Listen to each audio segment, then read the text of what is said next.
Hello again, it's Mike Mikowski from Space in Miniature, and we're going to start on another lifting body kit.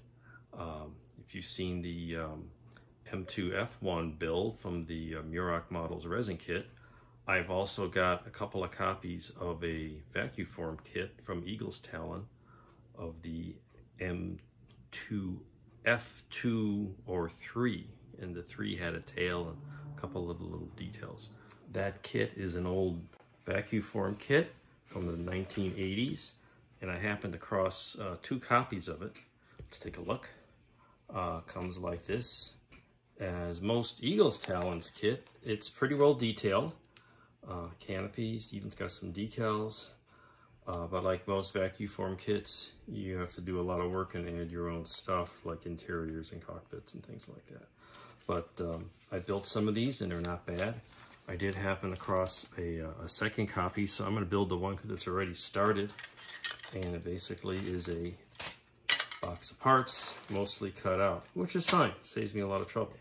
So what this is going to look like, we've got the bottom fuselage, somehow a spare bottom partial fuselage, the top nose section, which I've started trimming and fitting, so that'll fit on like that.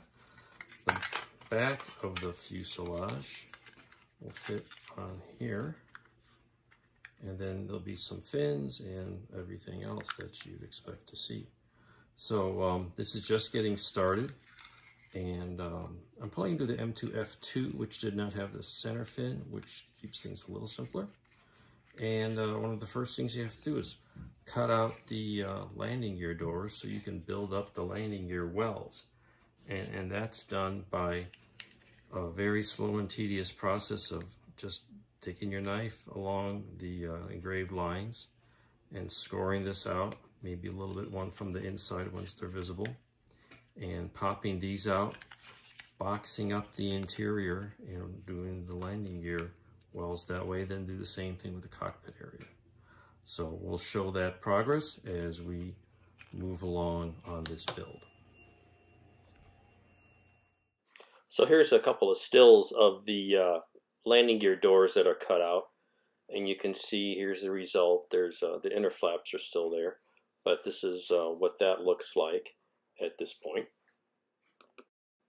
And after they're cut out, you generally want to put some reinforcements on the inside to strengthen them up a little bit. So here you can see a first couple of pieces of stripped styrene just glued on with some liquid cement, and getting ready to add the well boxes, the wheel well boxes that come with the kit.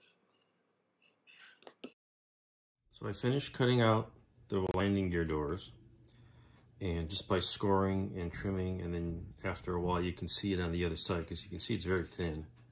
And then you set those pieces aside, and now they give you pieces to cut out and box in the landing gear wells. And you can see I've got one installed here. And it's not a perfect fit, so you can see in here I've got just some reinforced pieces of a little bit of, you know, I have all sorts of styrene shapes and rods and squares and things. And that'll hold that in, that's just setting up. And I've got the top taped on to make sure I've got the width of the fuselage the way it's going to be when the parts are glued on. But I don't want to glue this on quite yet. Obviously, I have to do a lot of work inside.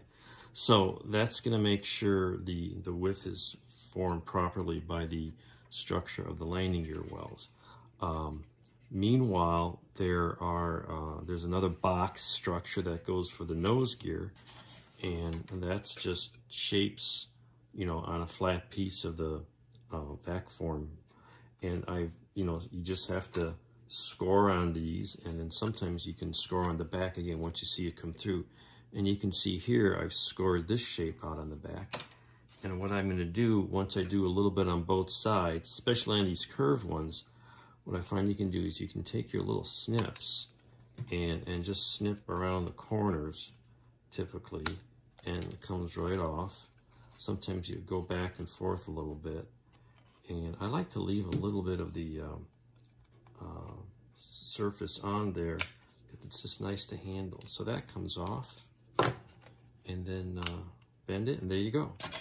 And then you can just, file it down, get it to a nice smooth shape, and that'll go in the nose there somewhere. So we'll do that for a bunch of these shapes and then build up a nose gear box. All right, the landing gear wells are all cut out, as you can see, and I keep the top parts taped on as much as possible until the dimensions are set, because we'll take these off. I'll show you what I mean. The fuselage overall is fairly thin plastic, vacuum formed, and so it's very flexible. And so this width here, tends to get all over the place. So now I've got the box in. These are kit parts, and I added the reinforcing pieces as I've shown you. And you got a bay here for the aft main landing gear, and they give you parts to make a little box for the forward landing gear, and that'll go in here. Let's just set this down. Tweezers are always useful.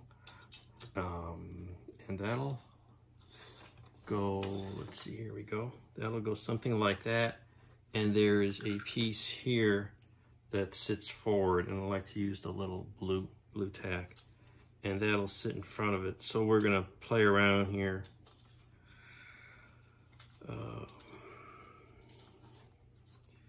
It goes on slight angle, if I can get it in. Here we go, something like that. And then the box sits behind it, something like that. And this is what you have to do with the vacuum form kit. A lot of dry fitting and fooling around with reinforcing the inside and all that stuff. So I'll be kind of dry fitting this and getting that glued in, and that'll stiffen that up. Then work on the cockpit. So I do need to cut off the clear canopy on here. So one of the other things that I'm starting to look at is, all right, I got these boxes, but what about the landing gear and the interior? Well, it turns out the kit doesn't really provide you anything. It says scratch build that. So I think it said it used a T-38 or an F5 landing gear, and so I went through my spares box, and I don't have anything quite right. I found some tires that might be the right size. I also don't have a spare ejection seat, so I broke down and went online and ordered an F5 kit, a $10 kit and $10 shipping and $20 for a couple of spare parts, but that's the way it goes. So that'll be coming, and we'll see if we can get those to fit. But what I'll usually do is maybe put a little piece of tubing in the base of this for those landing gear struts to sit in on, which is what I've done in some other vacuum forms. So that's where we are.